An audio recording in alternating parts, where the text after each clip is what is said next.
नमस्ते। UPSC podcast channel में आपका स्वागत है। रमेश सिंह की इंडियन इकोनॉमी सीरीज में आज हम चैप्टर 24 यूनियन बजट 2025-26 की एक-एक परत खोलकर देखेंगे। फाइनेंस मिनिस्टर निर्मला सीतारमण जी ने 1 फरवरी 2025 को संसद में जो बजट पेश किया है वो सिर्फ आंकड़ों का लेखा जोखा नहीं है। ये आने वाले साल के लिए देश का फाइनेंशियल गेम प्लान है। इसमें बहुत कुछ छिपा है, सरकार की सोच, उसकी प्रायोरिटीज और देश की इकोनॉमिक डायरेक्शन।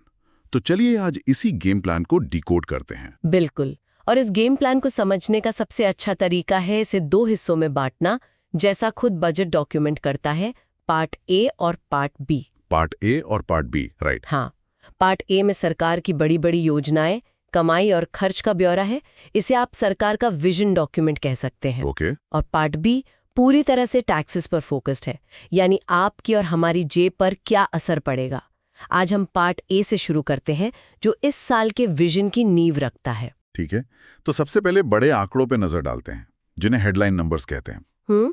सरकार की कुल कमाई मतलब टोटल रिसीट्स, बोरोइंग्स को छोड़कर करीब 34.96 लाख करोड़ रुपए रहने का अनुमान है। और कुल खर्चा, टोटल एक्सपेंडिचर है लगभग 50.65 लाख करोड़। 50 लाख करोड़ से भी ज्यादा। हाँ, ये तो सीधे सीधे आमदनी अठन्नी खर्चा रुपए वाली बात हो गई। ये चिंता की बात है। पहली नजर में ऐसा ही लगता है, लेकिन यहाँ खर्चा रुपया का मतलब समझना जरूरी है। देखिए, एक होता है घर का रोज का खर्चा, राशन, बिजली का बिल, राइट, कंजम्पशन। और दूसरा होता है बच्चों की हायर एजुकेशन पर या घर खरीदने पर किया गया खर्च। दोनों खर्चे हैं, पर एक कंजम्पशन है और दूसरा इन्वेस्टमेंट। सरकार का ये अतिरिक्त खर्च ज्यादातर इन्वेस्टमेंट वाला है। अच्छा। और इसी को मापने के लिए सबसे जरूरी नंबर है फिस्कल डेफिसिट, यानी राजकोषीय घाटा। ये कमाई और खर्च का जो अंतर है वो इस बजट में जीडीपी का 4.4% अनुमानित है। 4.4%? हाँ। अब ये 4.4% का आंकड़ा हवा में नहीं है। सरकार का long term target FRBM act के तहत इसे 3% से नीचे लाना है, जो एक हेल्दी इकोनॉमी का साइन माना जाता है। तो हम उस रास्ते पर हैं, कह सकते हैं। बिल्कुल। 4.4% दिखाता है कि हम कंसोलिडेशन के रास्ते पर है, डायरेक्शन सही है, लेकिन मंजिल अभी थोड़ी दूर है। और इस 4.4% के गैप को भरने के लिए सरकार बाजार से उधार लेगी। ग्रॉस मार्केट बोरोइंग्स का फिगर है 14.82 लाख करोड़ रुपए। ये अमाउंट बहुत बड़ा है, मतलब करीब करीब 15 लाख करोड़ का नया कर्ज। क्या हम एक डेट ट्रैप की तरफ तो नहीं बढ़ रहे? ये सवाल बहुत वैलिड है, और यहीं पर इस बजट का सबसे बड़ा स्ट्रेटेजिक सिग्नल छिपा है। देखिए, बोरोड मनी के साथ सवाल ये नहीं है कि आप कितना उधार ले रहे हैं, बल्कि ये है कि उस उधार का कर क्या रहे हैं। एग्जैक्टली। सवाल ये है कि आप उस उधार का कर क्या रहे हैं। बजट में कैपिटल एक्सपेंडिचर यानी कैपेक्स का फिगर है 11.21 lakh crore. Okay, let's unpack this. मतलब जो लगभग 11.5 लाख करोड़ का उधार लिया, उसमें से 11 लाख करोड़ से ज्यादा का तो कैपेक्स हो रहा है। प्रिसाइसली, यानी उधार लिए गए हर 4 रुपए में से 3 रुपए डायरेक्ट एसेट क्रिएशन में जा रहे हैं। कैपेक्स वो खर्च है जिससे देश में सड़कें, ports, railway lines, schools, hospitals जैसे लॉन्ग टर्म एसेट्स बनते हैं। ये इकोनॉमी को प्रोडक्टिव बूस्ट देता है, जॉब्स क्रिएट करता है। ये पर्सनल लोन लेकर हॉलिडे पर जाने जैसा नहीं है, ये होम लोन लेकर घर बनाने जैसा है, जिसकी वैल्यू भी बढ़ती है और जो आपको शेल्टर भी देता है। बिल्कुल। तो स्ट्रैटेजी साफ है, फ्यूचर ग्रोथ के लिए आज बोरो करो और इन्वेस्ट करो। लेकिन इसमें एक रिस्क भी तो है। बड़े बड़े कैपेक्स प्लान्स अक्सर एग्जीक्यूशन में मतलब रेड टेप में फंस जाते हैं। अगर ये प्रोजेक्ट समय पर पूरे नहीं हुए तो हम कर्ज के ब्याज के बोझ तले दब जाएंगे और रिटर्न्स भी नहीं मिलेंगे। हाँ, आपने बिल्कुल सही नस पकड़ी है। यही इस पूरी स्ट्रैटेजी का सबसे बड़ा चैलेंज है, एग्जीक्यूशन एफिशिएंसी। सरकार ने गति शक्ति जैसे प्लेटफॉर्म्स इसीलिए बनाए हैं ताकि प्रोजेक्ट्स की रियल टाइम मॉनिटरिंग हो सके। अच्छा। और इंटर डिपार्टमेंटल डिलेज कम हो। इस स्ट्रैटेजी की सफलता इसी बात पर टिकी है कि ये 11.21 लाख करोड़ रुपए जमीन पर कितनी तेजी से और कितनी एफिशिएंटली उतरते हैं। चलिए, ये तो ये मैक्रो पिक्चर। अब बजट के कोर में चलते हैं, जहां इंजन्स ऑफ डेवलपमेंट की बात की गई है। और पहला इंजन है एग्रीकल्चर। ऐसा लग रहा है कि इस बार बजट में खेती किसानी पर बहुत गहरा फोकस है। शुरुआत होती है एक नई योजना से, प्राइम मिनिस्टर धन धान्य कृषि योजना। हाँ, और ये नाम के अलावा अपनी अप्रोच में भी नहीं है। ये कोई वन साइज फिट्स ऑल पूरे देश के लिए एक जैसी स्कीम नहीं है। अच्छा। इसका टारगेट देश के वो 100 जिले हैं जो एग्रीकल्चर में पिछड़ रहे हैं, जहां प्रोडक्टिविटी नेशनल एवरेज से कम है, जहां किसानों को आसानी से लोन नहीं मिलता। तो ये एक तरह से सर्जिकल स्ट्राइक है एग्रीकल्चरल प्रॉब्लम्स पर। बिल्कुल, जहां बीमारी सबसे ज्यादा है, दवा वहीं दी जा रही है। मतलब रिसोर्सेज को पतले पतले सब जगह फैलाने के बजाय उन्हें वहां कॉन्सेंट्रेट किया जा रहा है जहां इम्पैक्ट सबसे ज्यादा होगा। इंटरेस्टिंग अप्रोच है। सही। लेकिन सिर्फ डिस्ट्रिक्ट्स को टारगेट करने से क्या होगा? किसानों की अपनी भी तो परेशानियां हैं। इसी से जुड़ा शायद अगला पॉइंट है building rural prosperity and resilience. ये इसका क्या मतलब है? इसका फोकस एग्रीकल्चर में छिपी हुई बेरोजगारी यानी अंडर एम्प्लॉयमेंट पर है। देखिए, गांव में एक किसान के पास जमीन तो है, पर हो सकता है उसे साल में सिर्फ 4-5 महीने ही तीव्र काम हो, बुआई और कटाई के समय। हाँ, बाकी समय वो अंडर एम्प्लॉयड है। ये प्रोग्राम कहता है कि हम उस किसान को स्किलिंग के मौके देंगे। स्किलिंग जैसे हो सकता है उसे फूड प्रोसेसिंग, मधुमक्खी पालन या सॉइल टेस्टिंग की ट्रेनिंग दी जाए। आइडिया ये है कि फार्म इनकम के अलावा नॉन फार्म इनकम के सोर्सेज भी बने ताकि रूरल इकोनॉमी मजबूत हो। और इनकम बढ़ाने के लिए सबसे जरूरी चीज है कैपिटल यानी पैसा। किसानों के लिए केसीसी यानी किसान क्रेडिट कार्ड हमेशा से एक लाइफलाइन रहा है। बजट में इसकी लोन लिमिट 3 लाख रुपए से बढ़ाकर 5 लाख रुपए कर दी गई है। ये कितना प्रैक्टिकल डिफरेंस लाएगा जमीन पर? ये बहुत बड़ा प्रैक्टिकल स्टेप है। पिछले कुछ सालों में फार्मिंग के इनपुट कॉस्ट्स, बीज, खाद, डीजल, मशीनरी सब बहुत बढ़ गए हैं। सही बात है। कई किसानों के लिए 3 लाख रुपए की लिमिट कम पड़ रही थी, खासकर जो थोड़ी मॉडर्न फार्मिंग करना चाहते हैं। लिमिट बढ़ने का मतलब है कि किसान अब बेहतर क्वालिटी के बीज खरीद सकता है, समय पर खाद डाल सकता है और सबसे जरूरी उसे लोकल साहूकार के पास 25-30% ब्याज पर पैसा उठाने के लिए मजबूर नहीं होना पड़ेगा। ये उसे फाइनेंशियल इंडिपेंडेंस देता है। ये बात तो बिल्कुल सही है। अब एक ऐसी चीज पर आते हैं जो हर घर की किचन और बजट को अफेक्ट करती है, दालें। हाँ। आत्मनिर्भरता इन पल्सेस मिशन की बात हो रही है, जिसमें तुअर, उड़द, मसूर पर खास फोकस है। ये सुनने में तो बहुत अच्छा लगता है। अच्छा लगने के साथ साथ ये देश के लिए स्ट्रेटेजिकली बहुत जरूरी भी है। भारत दुनिया में दालों का सबसे बड़ा प्रोड्यूसर और कंज्यूमर है। हाँ, लेकिन फिर भी इंपोर्ट करते हैं। हाँ, लेकिन फिर भी हमें हर साल बड़ी मात्रा में दालें इंपोर्ट करनी पड़ती हैं। इससे हमारे इंपोर्ट बिल पर भी बोझ पड़ता है और डोमेस्टिक प्राइसेस भी फ्लक्चुएट होते हैं। ये 6 साल का मिशन इसी डिपेंडेंसी को खत्म करने के लिए है। इस मिशन में कहा गया है कि NAFED और NCCF जैसी एजेंसीज अगले 4 साल तक किसानों से सीधे दालें खरीदेंगी। ये एजेंसीज हैं क्या, और ये प्रोक्योरमेंट मॉडल पहले के मॉडल से कैसे अलग है? नेफेड और NCCF आप समझ लीजिए सरकार की कोऑपरेटिव मार्केटिंग आर्म्स है। इनका काम ही है किसानों से उपज खरीदकर मार्केट को स्टेबलाइज करना और बफर स्टॉक बनाना। ओके। इस मिशन में जो खास बात है वो है 4 साल का अश्योर्ड प्रोक्योरमेंट। इससे किसान को एक सर्टेनिटी मिलती है। उसे पता है कि अगर वो तुअर या मसूर उगाएगा तो सरकार खरीदेगी ही खरीदेगी। तो सरकार उसे एक तय दाम पर खरीदेगी ही खरीदेगी। जब किसान को मार्केट और प्राइस की एश्योरेंस मिलती है, तभी वो रिस्क लेकर ट्रेडिशनल क्रॉप से शिफ्ट करता है। लेकिन क्या इसमें वो MSP वाला ही इशू नहीं आएगा कि प्रोक्योरमेंट सेंटर्स दूर हैं, पेमेंट में देरी होती है और फायदा बड़े किसानों को ही मिलता है? हाँ, ये एक रियल चैलेंज है और इस मिशन की सफलता इसी पर निर्भर करेगी कि प्रोक्योरमेंट मैकेनिज्म कितना ट्रांसपेरेंट और एफिशिएंट बनाया जाता है। टेक्नोलॉजी का इस्तेमाल जैसे डायरेक्ट बेनिफिट ट्रांसफर और डिजिटल रिकॉर्ड्स इसमें मदद कर सकता है। तो लास्ट माइल डिलीवरी ही असली टेस्ट होगा। बिल्कुल, वही असली टेस्ट होगा। दालों की तरह एक और चीज है जिसमें प्राइस फ्लक्चुएशन बहुत होता है, सब्जियां और फल, खासतौर टमाटर और प्याज। टमाटर और प्याज। अक्सर हम तस्वीरें देखते हैं कि किसान अपनी फसल सड़क पे फेंक रहे हैं क्योंकि उन्हें 1-2 रुपए किलो का भी दाम नहीं मिल रहा। और इसी ट्रेजेडी को एड्रेस करने के लिए एक कॉम्प्रिहेंसिव प्रोग्राम की बात की गई है। भारत में फार्म टू फोक वेस्टेज बहुत ज्यादा है, खासकर पेरिशेबल्स में। बिल्कुल। ये प्रोग्राम सप्लाई चेन को मजबूत करने पर फोकस करेगा।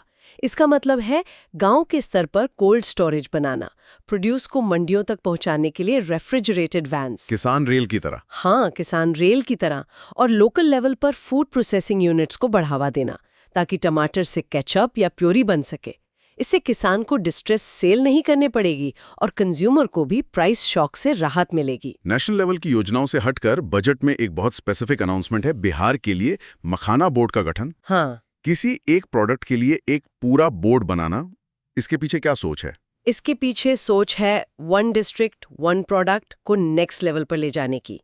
मखाना बिहार का एक high value GI tagged product है, जिसे सुपर फूड भी कहते हैं। हाँ, जिसे सुपर फूड के तौर पर मार्केट किया जा रहा है। पर अभी तक ये सेक्टर बहुत अनऑर्गेनाइज था।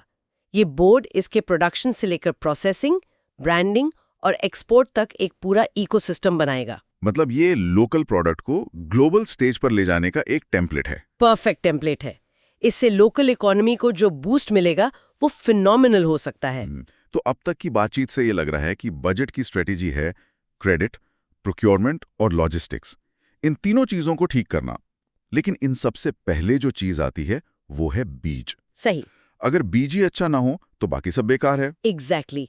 इसीलिए national mission on high yielding seeds की बात की गई है। ये एग्रीकल्चर की फाउंडेशन को मजबूत करने जैसा है।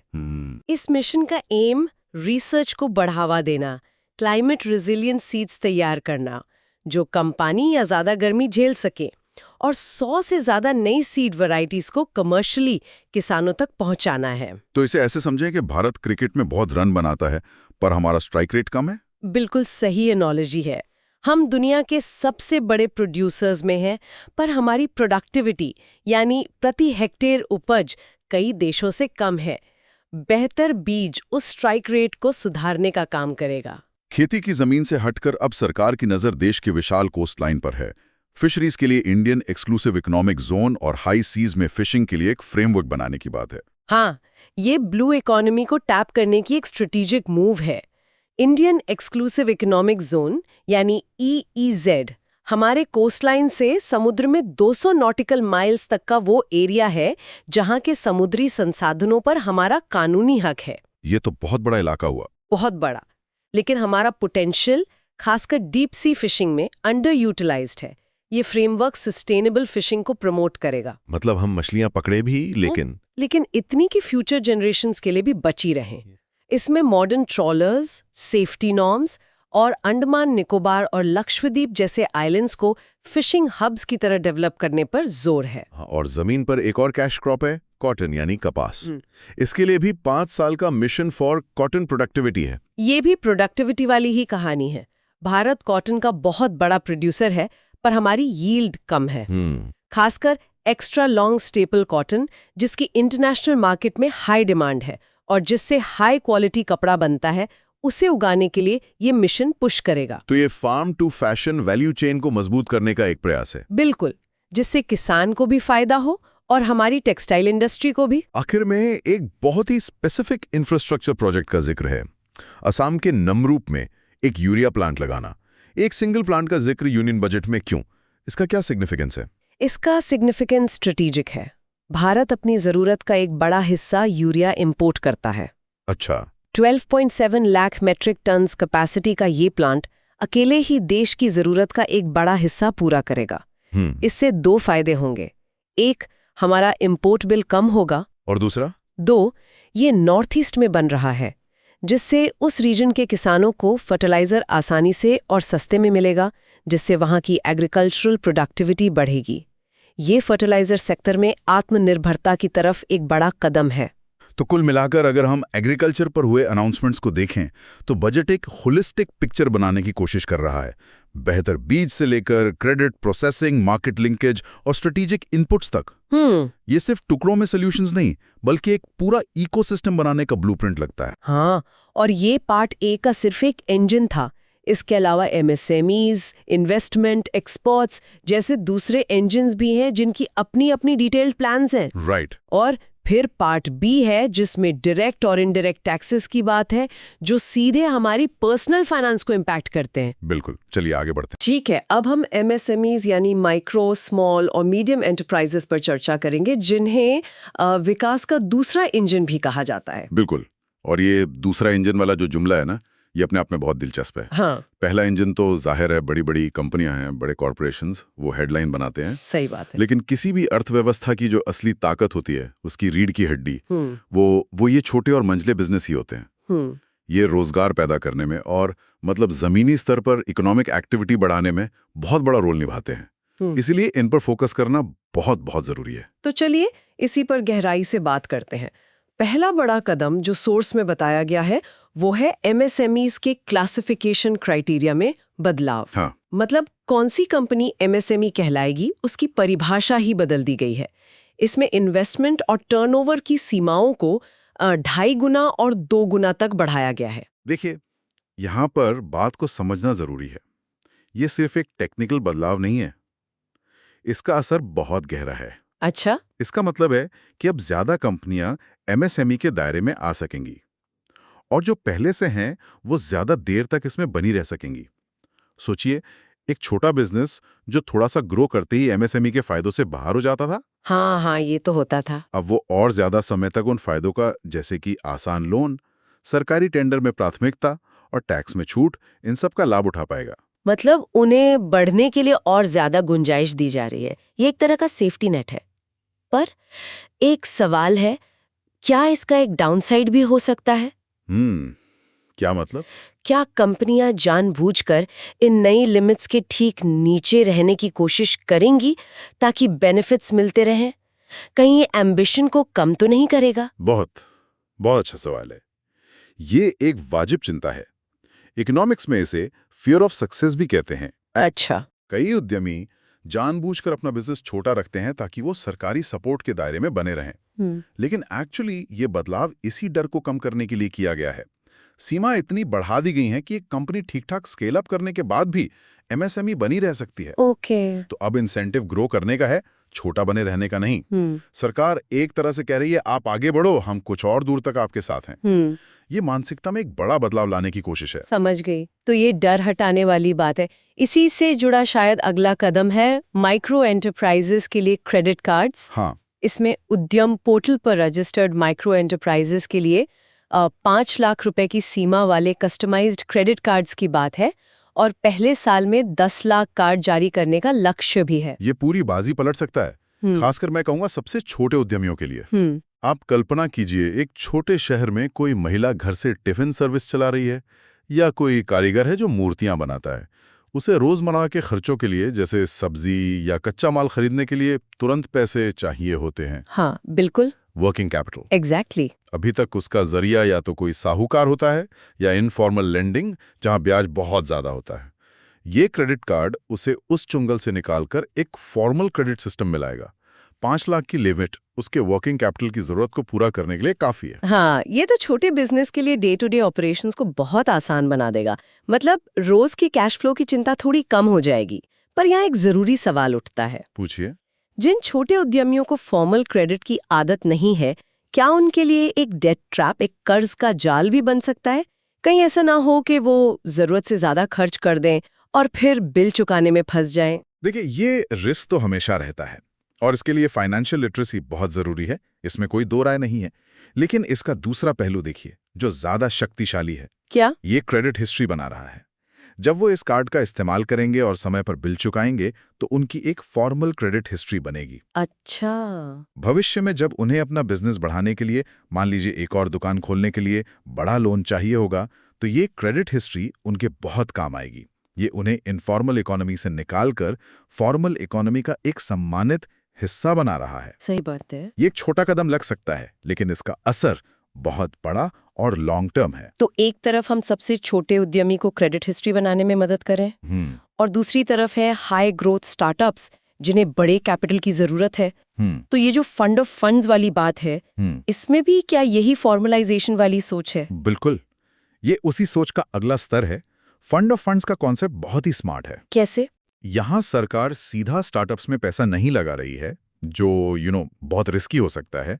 वो उन वेंचर कैपिटल यानी वीसी फंड्स में पैसा लगा रही है, जो नए और हाई रिस्क बिजनेस में निवेश करने में माहिर होते हैं। अच्छा, तो सरकार सीधा पैसा नहीं लगा रही? नहीं, इससे दो चीजें होती हैं।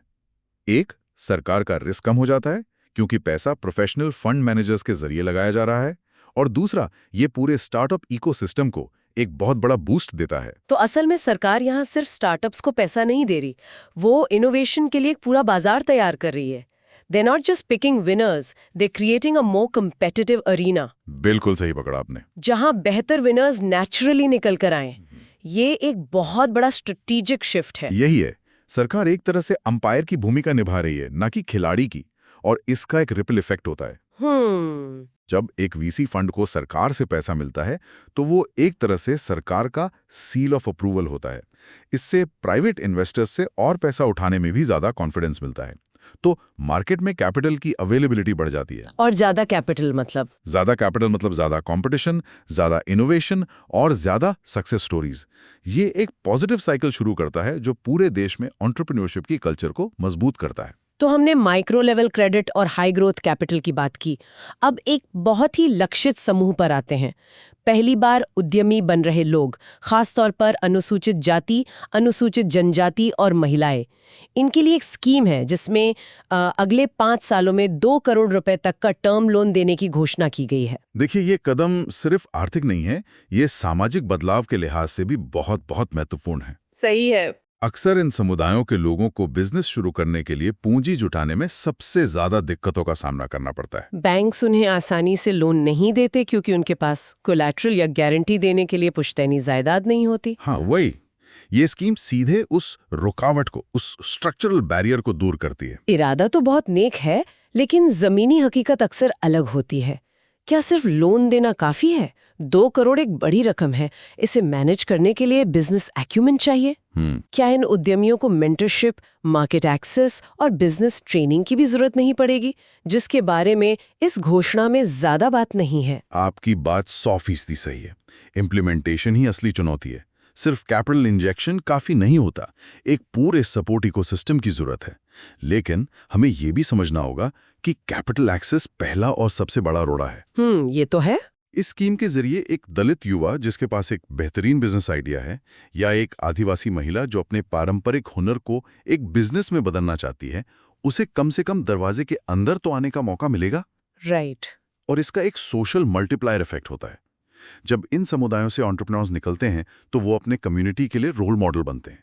वो और लोगों को इंस्पायर करते हैं। वो अपने ही जैसे लोगों को नौकरियां देते हैं। इससे पावर स्ट्रक्चर भी बदलता है। तो हमने कैपिटल एक्सेस की बात की माइक्रो लेवल पर, स्टार्टअप लेवल पर और सोशली टारगेटेड ग्रुप्स के लिए भी। लेकिन कैपिटल के अलावा कुछ सेक्टर्स को एक टारगेटेड पुश की भी जरूरत होती है। शायद यही सोच इस फुटवेयर और लेदर सेक्टर के लिए फोकस प्रोडक्ट स्कीम के पीछे है। बिल्कुल। ये अब स्ट्रैटेजी के अगले लेवल पर जा रहा है, picking sectors with high potential. और इस सेक्टर के लक्ष्य बहुत एम्बिशियस हैं। हाँ, आंकड़े तो काफी बड़े हैं। 22 लाख लोगों के लिए रोजगार, 4 लाख करोड़ रुपए का टर्नओवर और 1.1 लाख करोड़ रुपए से ज्यादा का एक्सपोर्ट। ये आंकड़े बताते हैं कि इस सेक्टर में कितना पोटेंशियल है। भारत में कच्चा माल और कुशल कारीगर दोनों हैं। आगरा, कानपुर, चेन्नई। हाँ, पीढ़ियों से काम हो रहा है वहाँ। पीढ़ियों से। इस स्कीम का मकसद है कि हम सिर्फ कच्चा माल या सेमी फिनिश्ड लेदर एक्सपोर्ट ना करें, बल्कि फिनिश्ड प्रोडक्ट्स जैसे हाई क्वालिटी जूते और बैग बनाकर दुनिया भर में बेचें। ये वैल्यू चेन में ऊपर चढ़ने की कोशिश है। हाँ, मेड इन इंडिया को एक क्वालिटी सिंबल बनाना जरूरी है। लेकिन क्या सिर्फ एक स्कीम से ये हो सकता है? मतलब इटली की सक्सेस के पीछे सदियों की क्राफ्ट्समैनशिप और जबरदस्त ग्लोबल ब्रांडिंग है। क्या हम उस ब्रांडिंग वाली चुनौती को अंडर एस्टिमेट कर रहे हैं? नहीं, ये एक लंबी लड़ाई है, इसमें कोई शक नहीं। ब्रांडिंग एक दिन में नहीं बनती, लेकिन ये स्कीम उस लड़ाई की शुरुआत है। ये चीन के factory of the world model से आगे जाने की कोशिश है। हम सिर्फ सस्ते लेबर पर compete नहीं करना चाहते। हम क्वालिटी, डिजाइन और ब्रांड पर compete करना चाहते हैं। सही बात है। 1 किलो कच्चे चमड़े को एक्सपोर्ट करने से जो कमाई होती है, उससे कई गुना ज्यादा कमाई उस चमड़े से बने 10 जोड़ी डिजाइनर जूते एक्सपोर्ट करने से होती है। ये स्कीम उसी वैल्यू एडिशन पर फोकस करेगी। ये एक मैराथन है, स्प्रिंट नहीं। इसी तरह का फोकस टॉय सेक्टर यानी खिलौना उद्योग पर भी दिख रहा है। एक स्कीम की घोषणा हुई है जो उच्च गुणवत्ता, अनोखे, नए और टिकाऊ खिलौने बनाने पर जोर देगी। इसका लक्ष्य भारत को खिलौनों के लिए एक ग्लोबल हब बनाना है। ये वोकल फॉर लोकल और मेक इन इंडिया का एक बहुत ही सीधा और मैं कहूँगा भावनात्मक उदाहरण है। भावनात्मक कैसे? कुछ साल पहले तक भारतीय बाजार चीनी खिलौनों से भरा पड़ा था, जो अक्सर सस्ते, लो क्वालिटी और कभी-कभी बच्चों के लिए अनसेफ भी होते थे। हाँ, ये तो था। और निर्माताओं को प्रोत्साहित करने के लिए है कि वे ऐसे खिलौने बनाएं जो न सिर्फ सुरक्षित हों, बल्कि भारतीय संस्कृति और कहानियों को भी दर्शाते हों, जैसे चन्ना पटना के लकड़ी के खिलौने या पौराणिक कथाओं पर आधारित बोर्ड गेम्स। एग्जैक्टली। मुझे ये यूनिक और इनोवेटिव वाली बात बहुत दिलचस्प लगी। ये सिर्फ इकोनॉमिक प्रोटेक्शनिज्म नहीं है, ये कल्चरल रिक्लेम भी है। बिल्कुल। हम चाहते हैं कि हमारे बच्चे छोटा भीम और पंचतंत्र की कहानियों से खेलें, न कि सिर्फ बाहर के सुपर हीरो से। ये तो अगली पीढ़ी के कलेक्टिव कॉन्शियसनेस को शेप करने जैसा है। और इसमें एक बहुत बड़ा इकोनॉमिक एंगल भी है। ग्लोबल टॉय मार्केट अरबों डॉलर का है। अगर भारत इसमें एक छोटा सा हिस्सा भी हासिल कर लेता है तो लाखों लोगों को रोजगार मिल सकता है। ये एक ऐसा सेक्टर है जहाँ छोटे और बड़े दोनों तरह के मैन्युफैक्चरर्स काम कर सकते हैं। एक तरफ बड़ी फैक्ट्रियां हो सकती हैं, तो दूसरी तरफ कुंडापल्ली और वाराणसी जैसे छोटे कारीगरों के क्लस्टर्स भी फल फूल सकते हैं। तो ये इंक्लूसिव ग्रोथ का एक बेहतरीन मॉडल बन सकता है। और आखिर में दो और महत्वपूर्ण घोषणाएं हैं जो इस पूरी तस्वीर को पूरा करते हैं। एक है फूड प्रोसेसिंग के लिए सपोर्ट, जिसमें बिहार में एक national institute of food technology, entrepreneurship and management स्थापित किया जाएगा। इसका लोकेशन बहुत महत्वपूर्ण है। बिहार एक कृषि प्रधान राज्य है। हाँ, लीची, आम, मखाना। बिल्कुल। फूड प्रोसेसिंग इंडस्ट्री की सबसे बड़ी चुनौती होती है फसलों की बर्बादी को रोकना और किसानों को उनकी उपज का बेहतर दाम दिलाना। ऐसा इंस्टीट्यूट बिहार में खोलने से वहां के किसानों और युवाओं को फूड प्रोसेसिंग की नई तकनीकें सीखने और इस सेक्टर में अपने बिजनेस शुरू करने का मौका मिलेगा। तो ये रूरल इकोनॉमी को बूस्ट देने का एक कॉन्क्रीट तरीका है। हम अक्सर अर्बन सेंट्रिक डेवलपमेंट की बात करते हैं, लेकिन ये कदम सीधे फार्म टू फैक्ट्री कनेक्शन को मजबूत कर रहा है। और जब खेती से जुड़ी इंडस्ट्री गांव के पास लगती है तो माइग्रेशन भी कम होता है। सही बात। और स्थानीय स्तर पर ही रोजगार पैदा होता है। इससे ग्रामीण अर्थव्यवस्था को बहुत बल मिलता है और शहरों पर दबाव भी कम होता है। और अंतिम बिंदु है मैन्युफैक्चरिंग मिशन, जो मेक इन इंडिया को और आगे बढ़ाने के लिए है। एक नेशनल मैन्युफैक्चरिंग मिशन की घोषणा की गई है, जिसमें छोटे, मंझले और बड़े सभी तरह के उद्योग शामिल होंगे। ये मुझे इन सब अलग अलग योजनाओं का सार लगता है। ये सार भी है और वो स्ट्रेटेजिक ग्लू भी जो इन सबको एक साथ जोड़ता है। ये एक तरह से इन सभी मोतियों को एक धागे में पिरोने जैसा है। It's the overarching philosophy, the big picture. ये कहता है कि ये सब अलग अलग स्कीमें नहीं हैं, बल्कि एक ही मिशन का हिस्सा हैं। भारत को एक मैन्युफैक्चरिंग पावर हाउस बनाना। ये एक होलिस्टिक अप्रोच है। तो अगर हम सबको जोड़कर देखें तो ये सिर्फ एमएसएमईज को पैसा देने की बात नहीं है, ये एक पूरा इकोसिस्टम बनाने की कोशिश है। बिल्कुल। सबसे छोटे कारीगर को फॉर्मल क्रेडिट देना, हाई पोटेंशियल स्टार्टअप्स को रिस्क कैपिटल देना, पिछड़े समुदायों को बड़ा सोचने की हिम्मत देना और लेदर और टॉयज जैसे हाई पोटेंशियल सेक्टर्स को ग्लोबल स्टेज के लिए तैयार करना, ये सब मिलकर उस दूसरे इंजन को न सिर्फ फ्यूल दे रहे हैं बल्कि उसे रीडिजाइन और अपग्रेड भी कर रहे हैं। सही कहा। ये एक मल्टी प्रोंग्ड स्ट्रैटेजी है। इसका मकसद सिर्फ जीडीपी के आंकड़े बढ़ाना नहीं है, बल्कि एक ऐसा इकोनॉमिक ग्रोथ मॉडल बनाना है जो ज्यादा इंक्लूसिव हो, ज्यादा सस्टेनेबल हो और देश के हर हिस्से और हर तबके तक पहुंचे। चलिए अब आगे बढ़ते हैं। ठीक है, तो अब हम आते हैं विकास के तीसरे इंजन पर, यानी निवेश। Investment. Exactly. Investment as the third engine of development. और ये एक बहुत बहुत बड़ा और जरूरी विषय है। बिल्कुल। क्योंकि यहीं से पता चलता है कि देश का पैसा जा कहाँ रहा है और भविष्य की नींव कैसे रखी जा रही है। हाँ, और जो दस्तावेज हमारे पास है वो इस पूरी निवेश की कहानी को 3 बड़े हिस्सों में बांटते हैं। पहला और शायद सबसे जरूरी है लोगों में निवेश, मतलब इन्वेस्टिंग इन पीपल। दूसरा है उस ढांचे में निवेश जिस पर देश खड़ा होता है, यानी इन्वेस्टिंग इन द इकोनॉमी। और तीसरा भविष्य की उड़ान के लिए, इन्वेस्टिंग इन इनोवेशन। ठीक है, तो एक एक करके इन्हें समझते हैं। जरूर। चलिए। तो फिर लोगों से ही शुरू करते हैं। आखिर देश तो लोगों से ही बनता है ना? इसमें सबसे पहला जिक्र है सक्षम आंगनवाड़ी और पोषण 2.0 का। इसका मकसद है पोषण संबंधी सहायता, मतलब न्यूट्रिशनल सपोर्ट को और बेहतर बनाना। और ये सुनने में बहुत बुनियादी लगता है, पर असल में देखें तो ये सबसे क्रांतिकारी कदम है। अच्छा। हाँ, किसी भी देश का भविष्य उसके बच्चों के स्वास्थ्य पर निर्भर करता है। ये ह्यूमन कैपिटल डेवलपमेंट की पहली ईंट है। अगर नींव ही कमजोर होगी, सही बात है, कुपोषण की वजह से बच्चों का दिमागी विकास ही ठीक से नहीं होगा, तो आप बाद में उन पे चाहे जितनी अच्छी शिक्षा खर्च कर लें, वो नतीजा नहीं मिलेगा। ये उस जमीन को उपजाऊ बनाने जैसा है जिस पर भविष्य की फसल उगनी है। बिल्कुल सही पॉइंट है। पोषण के बाद आता है दिमागी पोषण, यानी पढ़ाई। और यहाँ एक बहुत दिलचस्प चीज है, अटल टिंकरिंग लैब्स। हाँ, अगले 5 सालों में स्कूलों में 50,000 ऐसी लैब्स बनाने की बात कही गई है। सोचिए, छोटे छोटे बच्चे स्कूलों में रोबोटिक्स, 3D प्रिंटिंग और नई नई टेक्नोलॉजी से खेल रहे होंगे। और ये सिर्फ खेलना नहीं है, ये हमारे एजुकेशन सिस्टम के, आप कह सकते हैं, डीएनए को बदलने की कोशिश है। हम और आप जिस सिस्टम में पढ़ें, वो रट्टा मारने और परीक्षा में नंबर लाने पर आधारित था। हाँ, बिल्कुल। हाँ, टिंकरिंग लैब्स, बच्चों को सवाल पूछना, चीजें खोल कर देखना, खुद कुछ बनाना और सबसे जरूरी, फेल होने से न डरना सिखाती हैं। आज जो बच्चा अपनी लैब में एक छोटा सा रोबोट बना रहा है, वही कल भारत के लिए अगला बड़ा स्टार्टअप खड़ा कर सकता है। और ये मौके सिर्फ बड़े शहरों के बच्चों तक ही सीमित ना रहें।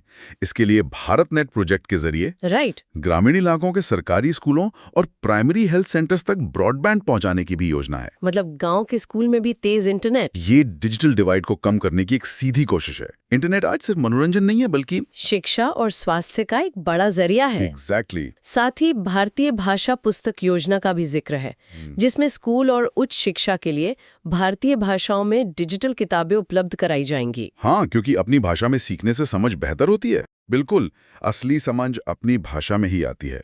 आप किसी मुश्किल कॉन्सेप्ट को अंग्रेजी में रट तो सकते हैं, पर जब उसे अपनी भाषा में समझते हैं तो वो आपके दिमाग का हिस्सा बन जाता है। सही बात है। अब बात करते हैं स्किल्स की।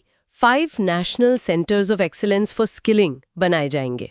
हाँ, और इनका मकसद युवाओं को वो स्किल्स देना है जो make for India, make for the world manufacturing के लिए जरूरी हैं। ये तो सीधे सीधे शिक्षा को इंडस्ट्री की जरूरतों से जोड़ने की बात हो गई। बिल्कुल, हम अक्सर सुनते हैं ना कि डिग्री तो है पर नौकरी नहीं। हाँ, क्योंकि स्किल्स की कमी है। बस ये सेंटर्स उसी स्किल गैप को भरने का काम करेंगे। और हायर एजुकेशन में भी बड़ा विस्तार हो रहा है। 5 IITs जो 2014 के बाद शुरू हुए थे, उनमें अतिरिक्त इंफ्रास्ट्रक्चर बनाया जाएगा ताकि 6,500 और छात्र पढ़ सकें। और एक बहुत ही फ्यूचरिस्टिक चीज, centre of excellence in AI for education, जिसके लिए 500 करोड़ का बजट रखा गया है। हाँ, आर्टिफिशियल इंटेलिजेंस का शिक्षा में आना एक बहुत बड़ा बदलाव है। इसका मतलब ये नहीं कि AI टीचर को रिप्लेस कर देगा, नहीं, बल्कि ये एक टूल की तरह काम करेगा। यह हर छात्र की जरूरत के हिसाब से पर्सनलाइज्ड लर्निंग में मदद कर सकता है और शिक्षकों का बोझ भी कम कर सकता है। और 500 करोड़ का आउटले, ये दिखाता है कि इसे कितनी गंभीरता से लिया जा रहा है। बिल्कुल। शिक्षा के साथ साथ स्वास्थ्य पर भी उतना ही जोर है। मेडिकल कॉलेजेस और अस्पतालों में अगले साल 10,000 अतिरिक्त सीटें बढ़ाई जाएंगी। और अगले 5 सालों में 75,000 सीटें और जुड़ेंगी। और एक और चीज है, अगले 3 सालों में देश के सभी जिला अस्पतालों में डे केयर कैंसर सेंटर बनाने की योजना है। 2025-26 में ही 200 सेंटर खुल जाएंगे। ये दोनों ही बहुत जरूरी घोषणाएं हैं। ज्यादा मेडिकल सीटों का मतलब है कि हमारे पास भविष्य में ज्यादा डॉक्टर्स होंगे, डॉक्टर पेशेंट रेशियो सुधरेगा। हाँ, और जिला स्तर पर कैंसर केयर सेंटर बनने से लोगों को इलाज के लिए बड़े शहरों की तरफ भागना नहीं पड़ेगा। इससे उनका समय और पैसा दोनों बचेगा। सही बात है। अब आते हैं शहरी आजीविका यानी अर्बन लाइवलीहुड्स और हमारे दौर की सच्चाई यानी गिग इकोनॉमी पर। PMSV निधि स्कीम को और बेहतर बनाया जा रहा है, जिसमें बैंकों से ज्यादा लोन, UPI से जुड़े क्रेडिट कार्ड्स, जिनकी लिमिट 30,000 रुपए तक होगी। ये खास तौर पर रेहड़ी पटरी वालों जैसे छोटे व्यापारियों के लिए है। हाँ, और कैपेसिटी बिल्डिंग सपोर्ट भी शामिल है। उन्हें फॉर्मल क्रेडिट सिस्टम में लाना एक बहुत बड़ा कदम है। और जो लोग ऑनलाइन प्लेटफॉर्म्स के लिए काम करते हैं, जैसे डिलीवरी पार्टनर्स या कैब ड्राइवर्स, उनके लिए भी एक सोशल सिक्योरिटी स्कीम की बात है। ये बहुत महत्वपूर्ण है। इसमें पहचान पत्र की व्यवस्था, ई-श्रम पोर्टल पर रजिस्ट्रेशन और PM जन आरोग्य योजना के तहत स्वास्थ्य सेवा शामिल है। देखिए, गिग इकोनॉमी बहुत तेजी से बढ़ रही है, लेकिन इन वर्कर्स के पास पारंपरिक नौकरियों वाली सामाजिक सुरक्षा नहीं होती। बिल्कुल नहीं। उन्हें एक सुरक्षा कवच, एक सोशल सेफ्टी नेट देना इस नई तरह की अर्थव्यवस्था को फॉर्मलाइज करने की दिशा में एक बहुत बड़ा कदम है। तो ये तो हुई लोगों में निवेश की बात। अब देखते हैं कि अर्थव्यवस्था को सीधे तौर पर मजबूत करने के लिए क्या योजनाएं हैं। हाँ, मतलब इन्वेस्टिंग इन द इकोनॉमी। और इसमें सबसे पहले आता है इंफ्रास्ट्रक्चर, और यहाँ पब्लिक प्राइवेट पार्टनरशिप मतलब PPP मोड पर जोर है। PPP मॉडल का मतलब है कि सरकार और निजी कंपनियां मिलकर प्रोजेक्ट्स पर काम करेंगी। इससे सरकार पर पूरा वित्तीय बोझ नहीं पड़ता और प्राइवेट सेक्टर की एफिशिएंसी का भी फायदा मिलता है। एग्जैक्टली। आंकड़े भी काफी बड़े हैं। राज्यों को इंफ्रास्ट्रक्चर खर्च के लिए 50 साल के लिए 1.5 लाख करोड़ रुपए के ब्याज मुक्त कर्ज का प्रावधान है, हाँ, और एक एसेट मोनेटाइजेशन प्लान 2025 to 2030 भी है। जिसका लक्ष्य नए प्रोजेक्ट्स में 10 लाख करोड़ रुपए की पूंजी वापस लाना है। एसेट मोनेटाइजेशन को आसान भाषा में समझे तो सरकार अपने मौजूदा एसेट्स जैसे हाईवे या पावर लाइंस को निजी कंपनियों को एक तय समय के लिए लीज पर देती है। अच्छा, और उससे जो पैसा आता है उसे नए इंफ्रास्ट्रक्चर बनाने में लगाया जाता है। बुनियादी जरूरतों पर भी ध्यान है। जल जीवन मिशन को 2028 तक बढ़ाया गया है। हाँ, और अर्बन चैलेंज फंड के तहत सिटीज एज ग्रोथ हब्स जैसे प्रस्तावों को लागू करने के लिए 1 लाख करोड़ रुपए का फंड है। ये दिखाता है कि फोकस सिर्फ बड़े बड़े हाईवे बनाने पर नहीं, बल्कि आम नागरिक की क्वालिटी ऑफ लाइफ सुधारने पर भी है। बिल्कुल, हर घर तक नल से पानी और शहरों को बेहतर बनाना, ये लॉन्ग टर्म लक्ष्य हैं। अब कुछ हाईटेक और स्ट्रेटेजिक सेक्टर्स की बात करते हैं। विकसित भारत के लिए न्यूक्लियर एनर्जी मिशन, इसके तहत स्मॉल मॉड्यूलर रिएक्टर्स SMRs के रिसर्च और डेवलपमेंट के लिए 20,000 करोड़ रुपए का बजट है।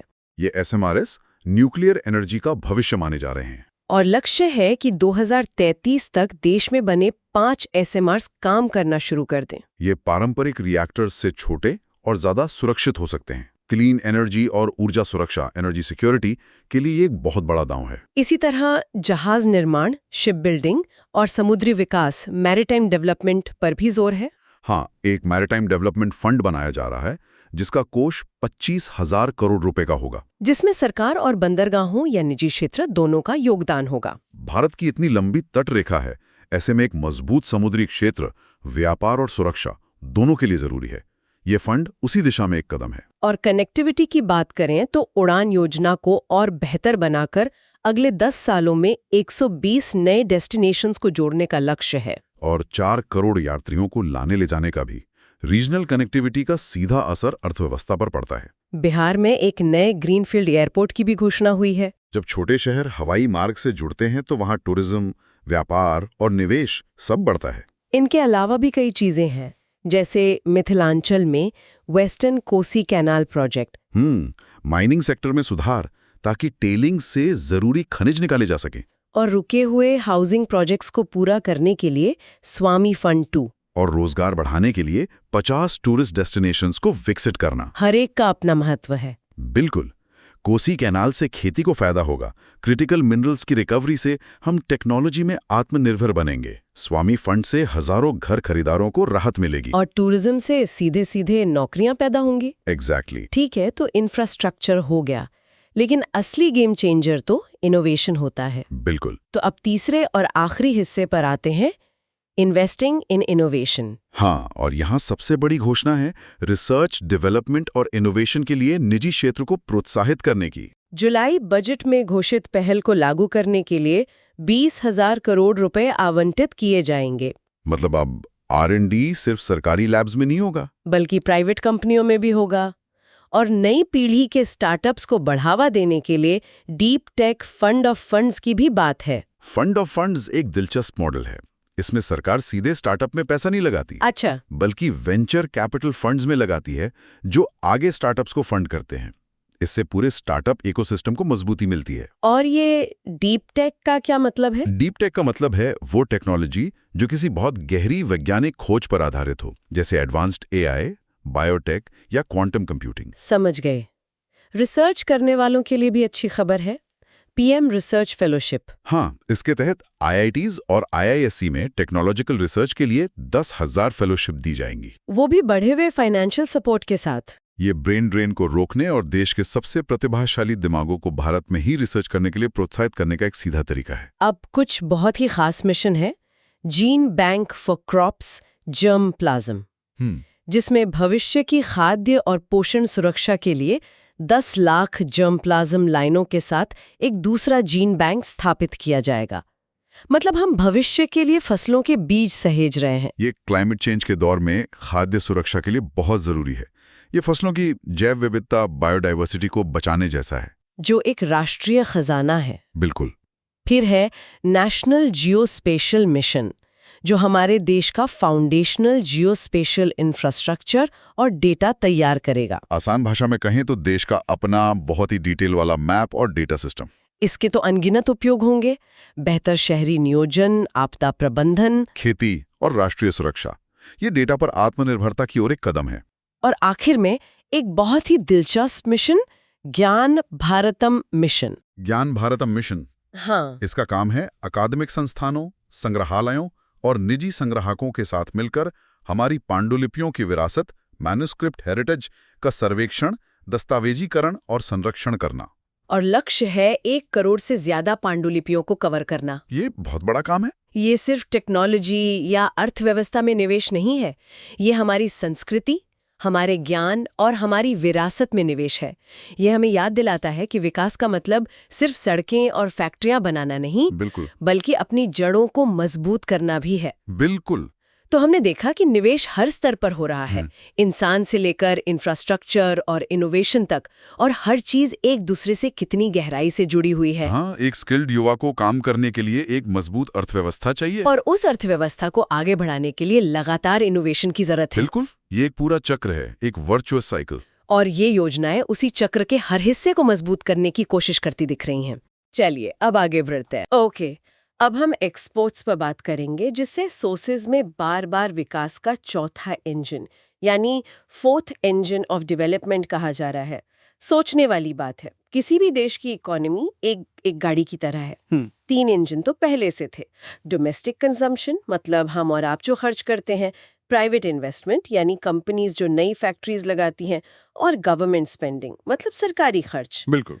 अब ये चौथा इंजन यानी एक्सपोर्ट्स लगाने की बात हो रही है, मतलब गाड़ी को सुपरफास्ट बनाना है। बिल्कुल। और इस चौथे इंजन को स्टार्ट करने के लिए सोर्सेज में 3 बड़े इंटरकनेक्टेड आइडियाज दिए गए हैं। ये अलग अलग पॉलिसीज नहीं है, बल्कि एक कोऑर्डिनेटेड स्ट्रेटजी है, एक मिशन मोड अप्रोच, एक डिजिटल प्लेटफॉर्म और एक नया focus area. Okay, let's unpack this.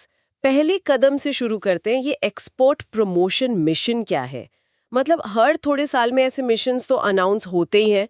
इसमें नया क्या है? सोर्स में लिखा है कि सेक्टोरल और मिनिस्टीरियल टारगेट सेट होंगे। मतलब हर सेक्टर को अपना KRA मिल जाएगा कि भाई आपको इतना एक्सपोर्ट करना है। ये तो ठीक है, पर यहाँ एक चीज थोड़ी अटपटी लगी मुझे। इस मिशन को 3 मिनिस्ट्रीज मिलके चलाएंगी, कॉमर्स, MSME और फाइनेंस। अब मेरा सवाल ये है कि 3 मिनिस्ट्रीज का मतलब क्या ये 3 गुना ब्यूरोक्रेसी और कोऑर्डिनेशन प्रॉब्लम्स नहीं हो सकती? देखिए, ये एक बहुत वैलिड कंसर्न है और हिस्टोरिकली ऐसा हुआ भी है। हाँ, अक्सर ऐसी इंटरमिनिस्ट्रियल कमिटीज फाइल्स इधर से उधर करने में ही सालों लगा देती हैं। 40% से ज्यादा एक्सपोर्टर्स तो MSME सेक्टर से आते हैं। मतलब वो मुरादाबाद के ब्रासवेयर आर्टिजन्स या तिरुपुर की टी-शर्ट बनाने वाली कंपनीज। एग्जैक्टली। उनकी जो जमीनी परेशानियां हैं वो कॉमर्स मिनिस्ट्री तक पहुंचते पहुंचते फिल्टर हो जाती हैं। हाँ, जैसे उन्हें लोन नहीं मिल रहा या उनके पास अपने प्रोडक्ट को इंटरनेशनल स्टैंडर्ड्स पर टेस्ट करने के लिए लैब नहीं है, अच्छा। या मान लीजिए उन्हें अचानक से यूरोप के किसी नए कंप्लायंस रूल के बारे में पता चलता है। अब जब MSME मिनिस्ट्री सीधे इस मिशन में जुड़ेगी, तो इन छोटे बिजनेसेस की आवाज डिसीजन मेकिंग टेबल पर होगी। ठीक है, MSME वाला पॉइंट समझ आया, लेकिन फाइनेंस मिनिस्ट्री का क्या रोल है यहाँ? What's fascinating here is कि एक्सपोर्टर्स की लगभग 80% प्रॉब्लम्स फाइनेंस से जुड़ी होती हैं। ओह, फाइनेंस मिनिस्ट्री का इस मिशन में होना मतलब पैसे से जुड़ी हर समस्या का एक फास्ट ट्रैक सॉल्यूशन, जैसे एक्सपोर्टर्स को आसानी से क्रेडिट मिलना, जिसे ट्रेड फाइनेंस कहते हैं। अभी बैंक्स एक छोटे एक्सपोर्टर को लोन देने से कतराते हैं। रिस्क होता है। बिल्कुल। तो फाइनेंस मिनिस्ट्री इस रिस्क को कम करने के लिए क्रेडिट गारंटी स्कीम्स ला सकती है, या फिर एक्सपोर्टर्स जो माल भेजते हैं उस पर उन्हें GST रिफंड मिलता है, जो अक्सर महीनों तक अटका रहता है। हाँ, ये तो बहुत बड़ी प्रॉब्लम है, उनका वर्किंग कैपिटल ब्लॉक हो जाता है। एग्जैक्टली। तो जब फाइनेंस मिनिस्टर उसी मीटिंग में बैठे होंगे जहां कॉमर्स मिनिस्टर टारगेट दे रहे हैं, तो वो इस डिले पर सीधे जवाबदेह होंगे। अब कोई फाइल एक मिनिस्ट्री से दूसरे में नहीं घूमेगी। मतलब ये उस high stakes college group project जैसा है जहां मार्केटिंग, फाइनेंस और प्रोडक्ट डिजाइन वाले स्टूडेंट्स पहली बार एक रूम में बंद कर दिए गए हैं। पहले सब अपने अपने डिपार्टमेंट से ईमेल भेजते थे और आखिर में प्रोजेक्ट फिट ही नहीं बैठता था। हाँ, ये एक अच्छा स्टार्टिंग पॉइंट है, पर इसमें स्टेक्स कॉलेज ग्रेड से कहीं ज्यादा हैं। हाँ, वो तो है। वहां प्रोजेक्ट फेल होता है। यहाँ अगर फाइनेंस ने टाइम पर रिफंड प्रोसेस स्ट्रीमलाइन नहीं किया तो हो सकता है तिरुपुर की 100 टी-शर्ट कंपनीज अपना अगला ऑर्डर लेने से मना कर दें, क्योंकि उनके पास धागा खरीदने के पैसे नहीं है। तो ये सिर्फ साइलोस तोड़ना नहीं है, it's about a whole of government approach. Accountability of shared है। ओके, तो the high level team is set. लेकिन मैं अभी भी उस मुरादाबाद के आर्टिसन के बारे में सोच रही हूँ। उसकी डेली लाइफ में इस मिशन का क्या मतलब है? मिनिस्ट्रीज की मीटिंग से उसकी टेबल पर रखी पेपरवर्क की पहाड़ी तो कम नहीं होगी ना? आपने बिल्कुल सही नस पकड़ी है। उसका सामान पोर्ट तक कैसे पहुंचेगा, कस्टम्स से कैसे क्लियर होगा? और इसी जमीनी परेशानी के लिए दूसरा पिलर है भारत ट्रेड नेट या BTN। ये सुनने में एक और सरकारी पोर्टल जैसा लगता है, पर इसका विजन कहीं बड़ा है। सोर्स कहता है कि ये एक यूनिफाइड प्लेटफॉर्म होगा ट्रेड डॉक्यूमेंटेशन और फाइनेंसिंग सॉल्यूशंस के लिए। थोड़ा आसान भाषा में बताइए, इसका एक्चुअल इम्पैक्ट क्या होगा? बिल्कुल। चलिए एक रियल लाइफ एग्जाम्पल लेते हैं। मान लीजिए आप जयपुर में एक छोटी हैंडीक्राफ्ट एक्सपोर्टर हैं और आपको अमेरिका एक कंटेनर सामान भेजना है। ठीक है। अभी के सिस्टम में आपको कम से कम 10-15 अलग-अलग डॉक्यूमेंट्स फाइल करने पड़ते हैं। Shipping bill, bill of lading, certificate of origin, customs declaration, insurance papers, list बहुत लंबी है। बाप रे। और दिक्कत ये है कि हर डिपार्टमेंट का अलग पोर्टल, अलग फॉर्मेट, अलग लॉगिन आईडी, पासवर्ड। एक डॉक्यूमेंट आपको शिपिंग कंपनी के पोर्टल पर अपलोड करना है, दूसरा कस्टम्स के आइसगेट पोर्टल पर, तीसरा बैंक के पास फिजिकली जमा करना है। ये तो ऐसा हुआ है जैसे पिज्जा ऑर्डर करने के लिए मुझे पहले हाँ। डो के लिए एक वेबसाइट पे जाना पड़े, फिर चीज के लिए दूसरी ऐप, और टॉपिंग के लिए तीसरी। एग्जैक्टली। अरे इसमें तो पिज्जा खाने का मजा ही खत्म हो जाएगा। बिल्कुल। और आप तो टेक savvy हैं, सोचिए उस एक्सपोर्टर के बारे में जो ये सब एक कंसल्टेंट या एजेंट से करवाता है और हर स्टेप पर पैसे और टाइम दोनों खर्च करता है। BTN इन सबको एक जोमेटो या स्विगी जैसे प्लेटफॉर्म पर ला रहा है। A single window for all trade documents. मतलब एक ही जगह पर सब कुछ। हाँ, आप एक बार डिटेल्स डालिए और वो डेटा सभी जरूरी डिपार्टमेंट्स के पास अपने आप चला जाएगा। ये सुनने में तो UPI जैसा रेवोल्यूशनरी लग रहा है, पर इसको इम्प्लीमेंट करने में चैलेंजेस क्या है? क्या हर छोटा एक्सपोर्टर इतना टेक savvy है? और इतने सारे departments, shipping, customs, banks, insurance, सबको एक प्लेटफॉर्म पर लाना, ये तो टेक्निकल और ब्यूरोक्रेटिक नाइटमेयर हो सकता है। आपका पॉइंट बिल्कुल सही है। Implementation is the key. Challenges बहुत हैं। पहला, डिजिटल डिवाइड। हमें लास्ट माइल तक एक्सपोर्टर्स को ट्रेन करना होगा। दूसरा, डेटा सिक्योरिटी। और तीसरा, सबसे बड़ा, इंटर डिपार्टमेंटल इंटीग्रेशन। लेकिन जैसे UPI ने पेमेंट्स के लिए किया, BTN ट्रेड के लिए कर सकता है। पर इसका असली गेम चेंजर है इसका दूसरा हिस्सा, फाइनेंसिंग सॉल्यूशंस। हाँ, ये पॉइंट मुझे भी काफी इंटरेस्टिंग लगा। ये कैसे काम करेगा? देखिए, छोटे एक्सपोर्टर्स की सबसे बड़ी दिक्कत होती है वर्किंग कैपिटल। उन्होंने अपना सारा पैसा माल बनाने में लगा दिया। अब वो माल कंटेनर में है, समंदर के रास्ते अमेरिका जा रहा है। उसमें 30-40 दिन लगेंगे। फिर बायर उसको रिसीव करेगा, चेक करेगा और उसके 30 दिन बाद पेमेंट करेगा। मतलब एक्सपोर्टर का पैसा 60 से 90 दिन तक फंसा रहता है। बिल्कुल। इस बीच वो अगला ऑर्डर कैसे ले? उसके पास तो पैसा ही नहीं है।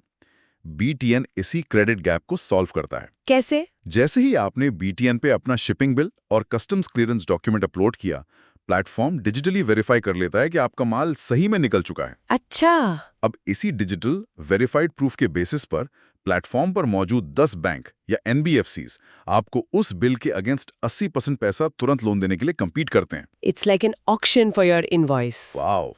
आपको सबसे अच्छा इंटरेस्ट रेट चुनना है और 24 घंटे में पैसा आपके अकाउंट में। इसे कहते हैं इनवॉइस फाइनेंसिंग।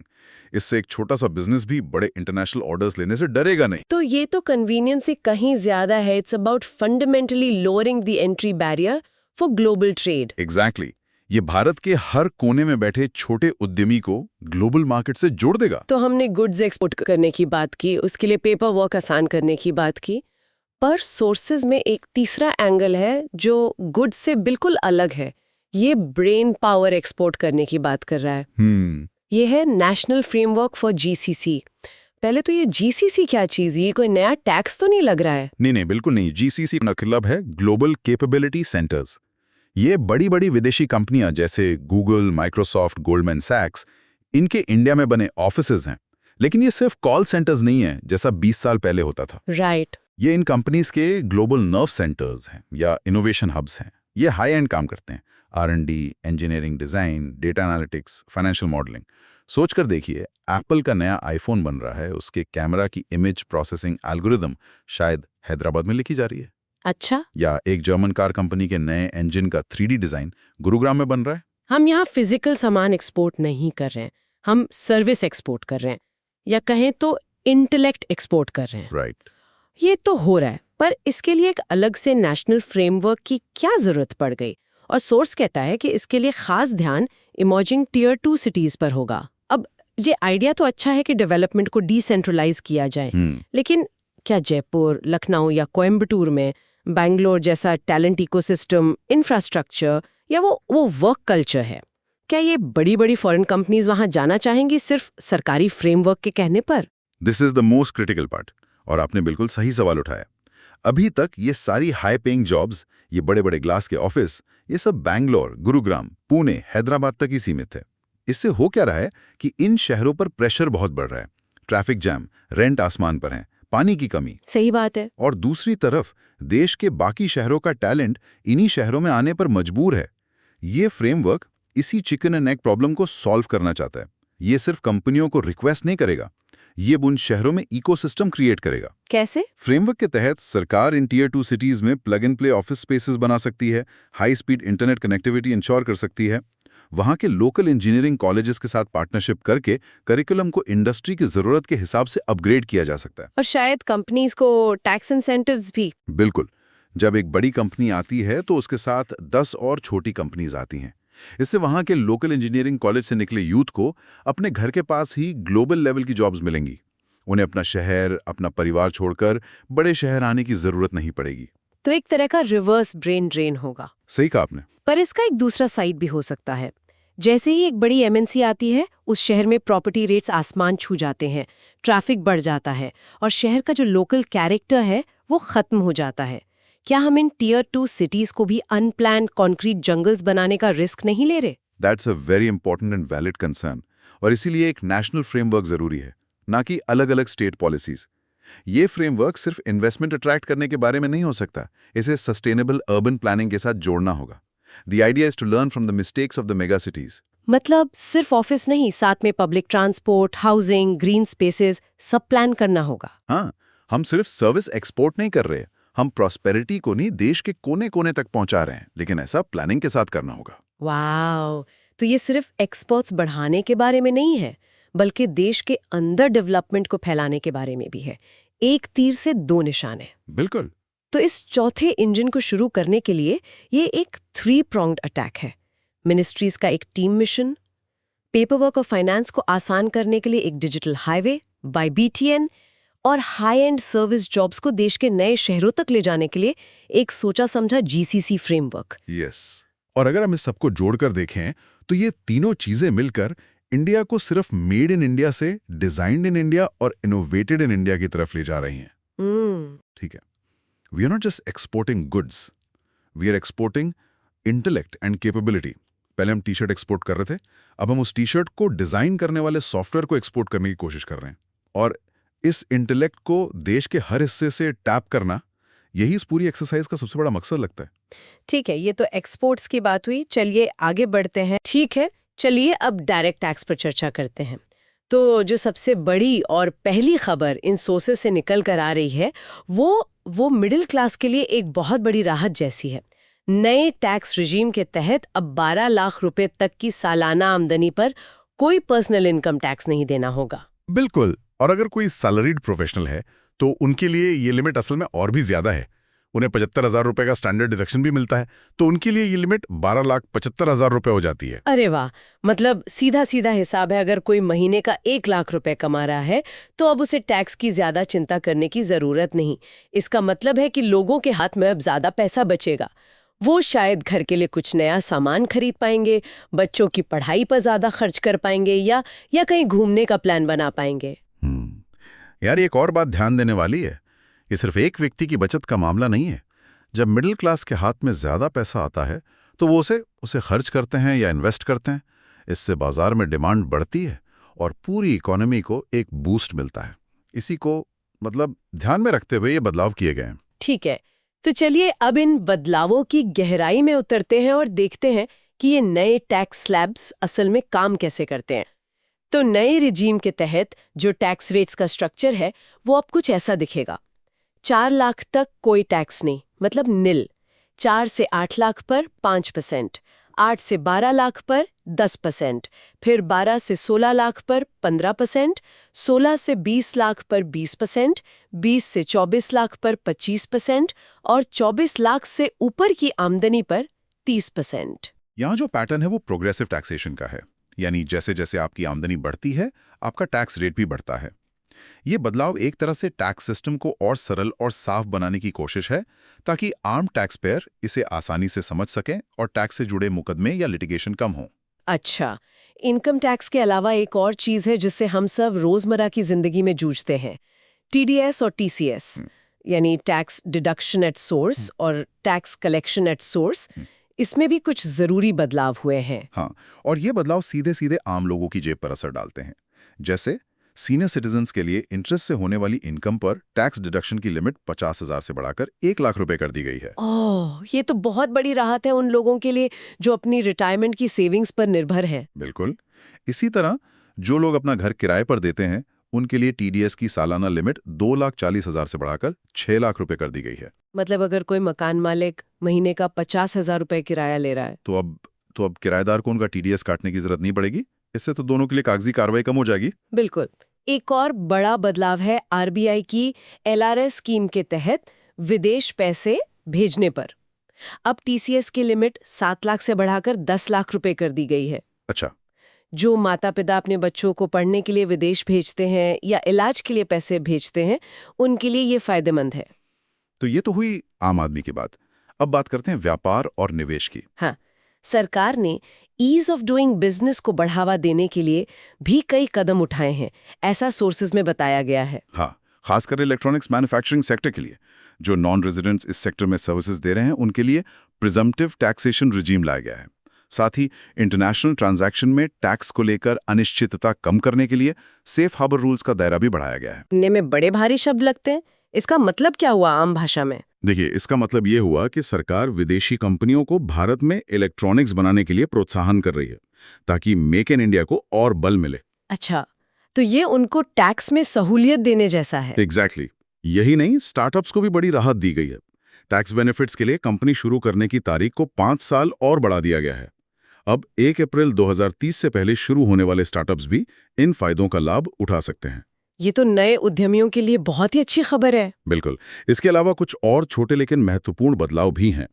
जैसे अब कोई भी व्यक्ति 2 घरों को सेल्फ ऑक्यूपाइड प्रॉपर्टी दिखा सकता है जिस पर उन्हें कोई टैक्स नहीं देना होगा। अच्छा, पहले तो सिर्फ एक ही था। हाँ, साथ ही सॉवरेन वेल्थ फंड्स और पेंशन फंड्स के लिए इंफ्रास्ट्रक्चर में निवेश करने की तारीख 31 मार्च 2030 तक बढ़ा दी गई है ताकि देश के इंफ्रास्ट्रक्चर प्रोजेक्ट्स के लिए और फंडिंग आ सके। और ऑल्टरनेट इन्वेस्टमेंट फंड्स यानी AIFs के लिए भी टैक्स को लेकर स्पष्टता लाई गई है। तो कुल मिलाकर डायरेक्ट टैक्स में ये बदलाव आम आदमी की जेब में ज्यादा पैसा छोड़ने, व्यापार को आसान बनाने और देश में निवेश को बढ़ावा देने पर केंद्रित है। हाँ, इसका मुख्य उद्देश्य टैक्स सिस्टम तो सरल बनाना, मुकदमेबाजी को कम करना और देश में खपत और निवेश को प्रोत्साहित करना है। चलिए अब आगे बढ़ते हैं। तो चलिए अब इनडायरेक्ट टैक्स पर बात करते हैं। बिल्कुल। यूनियन बजट 25-26 में इनडायरेक्ट टैक्स को लेकर खास तौर पर जो कस्टम्स टैरिफ का स्ट्रक्चर है उसमें कुछ बड़े बदलावों का प्रस्ताव है। अच्छा। हाँ, और अगर आप देखें तो सरकार का फोकस साफ दिख रहा है, मेक इन इंडिया को बढ़ावा देना और बिजनेस करने के प्रोसेस को और आसान बनाना। ओके, तो चलिए इसे खोलते हैं। सबसे पहले ये rationalisation of customs tariff structure for industrial goods, ये क्या है? सुनने में तो बड़ा भारी भरकम शब्द लगता है। हाँ, लगता है, लेकिन इसका मतलब काफी सरल है। देखिए, सरकार बेसिकली कस्टम्स ड्यूटी के पूरे ढांचे को, मतलब जो इंपोर्ट पर टैक्स लगता है, उसे आसान और साफ सुथरा बनाना चाहती है, क्लीन अप करना चाहती है एक तरह से। एग्जैक्टली। इसके लिए 3 मुख्य बातें प्रस्तावित हैं। पहला, 7 अलग अलग टैरिफ रेट्स को पूरी तरह से हटा दिया गया है। 7 रेट्स हटा दिए। ये तो 2023-24 के बजट में भी कुछ हटाए गए थे, ये उनके अलावा हैं? बिल्कुल, हाँ, ये उनके अलावा हैं। तो अब जो पूरा जाल था अलग अलग रेट्स का, वो कम हो रहा है। मतलब पहले शायद 15 स्लैब थे, तो अब बस 8 रह जाएंगे। इससे तो कंफ्यूजन बहुत कम होगा। बिल्कुल सही। इससे पारदर्शिता बढ़ती है, ट्रांसपेरेंसी आती है।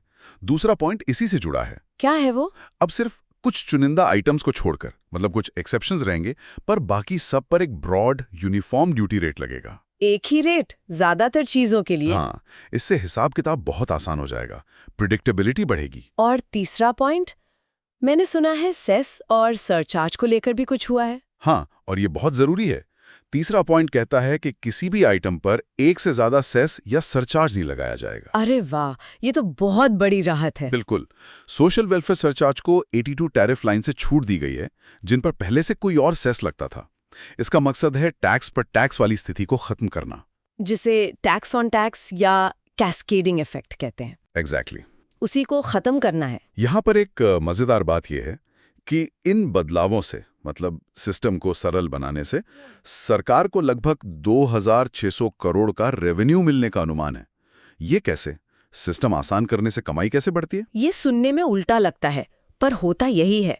जब सिस्टम सीधा और साफ होता है तो लूप होल्स बंद होते हैं, टैक्स डिस्प्यूट्स कम होते हैं और कंप्लायंस मतलब नियमों का पालन बढ़ जाता है, तो कलेक्शन अपने आप बेहतर हो जाता है। समझ गई।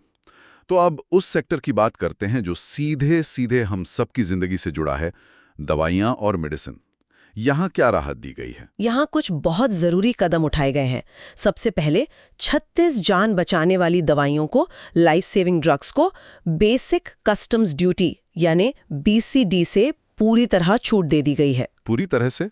मतलब जीरो ड्यूटी? हाँ, जीरो बेसिक कस्टम्स ड्यूटी। तो जो दवाइयाँ इंपोर्ट होती हैं वो अब सस्ती हो सकती हैं, जैसे कैंसर या किसी रेयर बीमारी की दवाएं जो लाखों में आती हैं। हाँ बिल्कुल, उन पर बहुत बड़ा असर पड़ेगा। और इसके अलावा 6 और जान बचाने वाली दवाइयों पर कस्टम्स ड्यूटी को घटाकर 5% कर दिया गया है। ये भी एक बड़ी राहत है। और ये पेशेंट असिस्टेंस प्रोग्राम्स वाला क्या मामला है? ये मुझे बहुत दिलचस्प लगा। ये बहुत खास है। देखिए, बड़ी फार्मा कंपनीज अक्सर कुछ प्रोग्राम चलाती हैं चैरिटी की तरह, जिसमें वो ज़रूरतमंद मरीजों को अपनी बहुत महंगी दवाइयाँ सस्ते में या कभी-कभी बिल्कुल मुफ्त में देती हैं। अच्छा। इन प्रोग्राम्स के तहत आने वाली खास दवाइयों को भी बेसिक कस्टम्स ड्यूटी से पूरी तरह छूट दे दी गई है। और इस बार इस लिस्ट में 17 और दवाइयाँ जोड़ी गई हैं। 17 और दवाइयाँ? हाँ, जो 13 नए पेशेंट असिस्टेंस प्रोग्राम्स का हिस्सा हैं। वाह! तो इसका मतलब ये है कि गंभीर बीमारियों से लड़ रहे लोगों के लिए महंगी इंपोर्टेड दवाइयों तक पहुंच थोड़ी और आसान हो जाएगी। ये तो सच में एक बड़ी राहत है। बिल्कुल।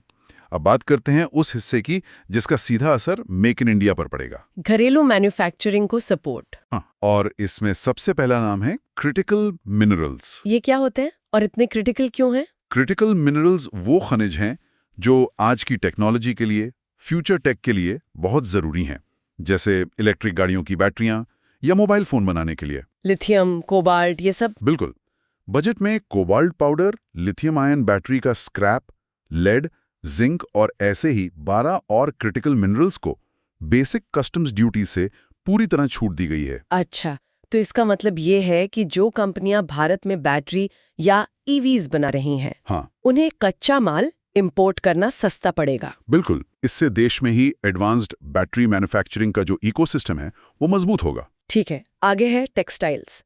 इसमें क्या बदलाव हुए हैं? टेक्सटाइल्स में 2 तरह की शटल-लेस लूम्स को, ये आधुनिक मशीनें होती हैं ना? हाँ, बहुत एडवांस मशीनें हैं।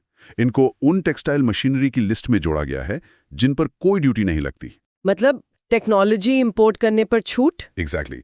लेकिन साथ ही निटेड फैब्रिक्स पर, यानी बुने हुए कपड़े पर BCD को 10% से बढ़ाकर 20% या 115 रुपए प्रति किलो, जो भी ज्यादा हो, कर दिया गया है। ये तो बड़ा दिलचस्प है। एक तरफ मशीनरी पर छूट दे रहे हैं और दूसरी तरफ तैयार कपड़े पर ड्यूटी बढ़ा दी। यही तो स्ट्रैटेजी है। इसका मतलब साफ है, मशीनें लाओ, कपड़ा यहीं बनाओ। एग्जैक्टली। ये डोमेस्टिक मैन्युफैक्चरर्स को इंपोर्टेड फैब्रिक के मुकाबले एक कंपैरेटिव एज देने की कोशिश है। अब आते हैं इलेक्ट्रॉनिक्स पर, जो आजकल हर घर की जरूरत है। इसमें सबसे पहले इंटरैक्टिव फ्लैट पैनल डिस्प्ले यानी IFPD पर बेसिक कस्टम्स ड्यूटी को 10% से बढ़ाकर 20% कर दिया गया है। अच्छा, ये जो स्मार्ट बोर्ड क्लासरूम और ऑफिस में लगते हैं वो? हाँ, वही। मतलब सरकार चाहती है कि ये स्मार्ट बोर्ड भी अब भारत में ही बने। हाँ, लेकिन दूसरी तरफ इन डिस्प्ले को बनाने में लगने वाले जो पार्ट्स हैं, जैसे ओपन सेल और दूसरे कंपोनेंट्स, हाँ, उन पर BCD को घटाकर 5% कर दिया गया है। और कुछ खास पार्ट्स पर तो BCD पूरी तरह हटा दी गई है। ये तो क्लासिक उदाहरण है वैल्यू एडिशन को प्रमोट करने का। तैयार माल महंगा करो, पुर्जे सस्ते करो। बिल्कुल सही। अगला है लिथियम आयन बैटरी। इस पर भी बात हुई है। हाँ, EV बैटरी बनाने के लिए जरूरी 35 कैपिटल गुड्स। कैपिटल गुड्स यानी फैक्ट्री में लगने वाली मशीनरी। सही। और मोबाइल फोन बैटरी बनाने के लिए जरूरी 28 कैपिटल गुड्स, इनको कस्टम ड्यूटी से छूट दी गई है। मतलब बैटरी बनाने वाली फैक्ट्री लगाना अब सस्ता हो जाएगा। सही समझे। इसके बाद शिपिंग सेक्टर है, जिसमें जहाज़ों की मरम्मत और निर्माण से जुड़े रॉ मटेरियल, पार्ट्स वगैरह पर जो बीसीडी छूट थी उसे अगले 10 साल के लिए बढ़ा दिया गया है। अच्छा, 10 साल के लिए? हाँ। और शिप ब्रेकिंग यानी जहाज़ों को तोड़ने के उद्योग को भी यही रियायत जारी रहेगी। और आखिर में telecommunication. Carrier grade ethernet switch पर बीसीडी को 20% से घटाकर 10% कर दिया गया है। ये क्या होते हैं? ये डिवाइसेस टेलीकॉम नेटवर्क्स के लिए बहुत ज़रूरी होती हैं, जैसे 5G के विस्तार के लिए या फाइबर इंटरनेट के लिए। तो ड्यूटी कम होने से नेटवर्क एक्सपेंशन तेज होगा। अच्छा, अब इंपोर्ट की बात तो हो गई। देश से बाहर सामान भेजने यानी एक्सपोर्ट को बढ़ावा देने के लिए क्या किया गया है? इसमें भी कई सेक्टर्स पर ध्यान दिया गया है। हैंडीक्राफ्ट गुड्स के लिए एक्सपोर्ट की जो समय सीमा थी उसे 6 महीने से बढ़ाकर 1 साल कर दिया गया है। 1 साल? हाँ, और जरूरत पड़ने पर इसे 3 महीने और बढ़ाया जा सकता है। इसका मतलब कारीगरों को अपना माल एक्सपोर्ट करने के लिए ज्यादा समय और फ्लेक्सिबिलिटी मिलेगी। बिल्कुल। लेदर सेक्टर में वेट ब्लू लेदर पर बीसीडी को पूरी तरह खत्म कर दिया गया है और क्रस्ट लेदर पर से एक्सपोर्ट ड्यूटी हटा दी गई है। एक्सपोर्ट ड्यूटी हटा दी? हाँ, 20% की ड्यूटी थी, वो हटा दी गई है। इससे लेदर प्रोडक्ट्स बनाने वालों को कच्चा माल सस्ता मिलेगा और वो एक्सपोर्ट भी कर पाएंगे। मरीन प्रोडक्ट्स यानी समुद्री उत्पादों के बारे में क्या है? मछली और झींगे के चारे के निर्माण में इस्तेमाल होने वाले फिश हाइड्रोलिसिट पर बीसीडी को 15% से घटाकर 5% कर दिया गया है। इससे तो एक्वाकल्चर की लागत कम होगी। बिल्कुल। साथ ही फिश पेस्ट, जिसे सूरीनी कहते हैं, उसके उत्पादन और निर्यात के लिए इस्तेमाल होने वाले एनालॉग प्रोडक्ट्स पर भी बीसीडी 30% से घटाकर 5% कर दी गई है। 30 से 5, ये तो बहुत बड़ी कट होती है। बहुत बड़ी। अच्छा, और रेलवे के लिए भी कुछ है? Domestic MROs for railway goods. ये एमआरओ मतलब? एमआरओ यानी मेंटेनेंस, रिपेयर एंड ओवरहॉल। जैसे एयरक्राफ्ट के एमआरओज होते हैं, अब वैसे ही रेलवे के एमआरओज को भी फायदा मिलेगा। उन्हें रिपेयर आइटम्स के इंपोर्ट में छूट मिलेगी। तो ये तो हुई एक्सपोर्ट की बात। अब व्यापार को आसान बनाने के लिए, मतलब ट्रेड फैसिलिटेशन के लिए क्या कदम उठाए गए हैं? इसमें भी कुछ महत्वपूर्ण बदलाव हैं। प्रोविजनल असेसमेंट को फाइनल करने की समय सीमा 2 साल तय की गई है। मतलब जो मामले सालों तक लटके रहते थे वो अब जल्दी निपटेंगे। हाँ, कमर्शियल मिनिस्ट्री 1 साल और बढ़ा सकते हैं बस। इससे अनिश्चितता कम होगी। और ये वॉलंटरी कंप्लायंस क्या है? ये मुझे बहुत इंटरेस्टिंग लगा। ये एक नई व्यवस्था है जिसमें इंपोर्टर या एक्सपोर्टर माल की क्लियरेंस के बाद भी अगर उन्हें अपनी किसी गलती का पता चलता है, जैसे वैल्यू कम बता दी या कुछ और, हाँ, तो वो खुद आकर उसे सुधार सकते हैं और बिना किसी पेनल्टी के सिर्फ ब्याज के साथ बकाया ड्यूटी चुका सकते हैं। मतलब ईमानदारी को बढ़ावा दिया जा रहा है। बिल्कुल। डर की जगह भरोसे को। इसके अलावा इंपोर्टेड इनपुट्स के एंड यूज की समय सीमा को भी 6 महीने से बढ़ाकर 1 साल कर दिया गया है। ये भी मैन्युफैक्चरर्स के लिए बड़ी राहत है। हाँ, और इंपोर्टर्स को अब हर महीने स्टेटमेंट फाइल करने की जगह सिर्फ तिमाही यानी क्वार्टरली स्टेटमेंट फाइल करनी होगी। तो कुल मिलाकर सरकार का इरादा कंप्लायंस का बोझ कम करना और व्यापार को ज्यादा भरोसे पर आधारित बनाना है। बिल्कुल। ये सारे कदम ईज ऑफ डूइंग बिजनेस की दिशा में ही हैं। Okay, so we hope you liked our today's discussion on Chapter 24, Union Budget 2025-26 of Indian Economy by Ramesh Singh. For more such discussions on UPSC topics, subscribe to the UPSC podcast channel. Dhanyavad, Jai Hind.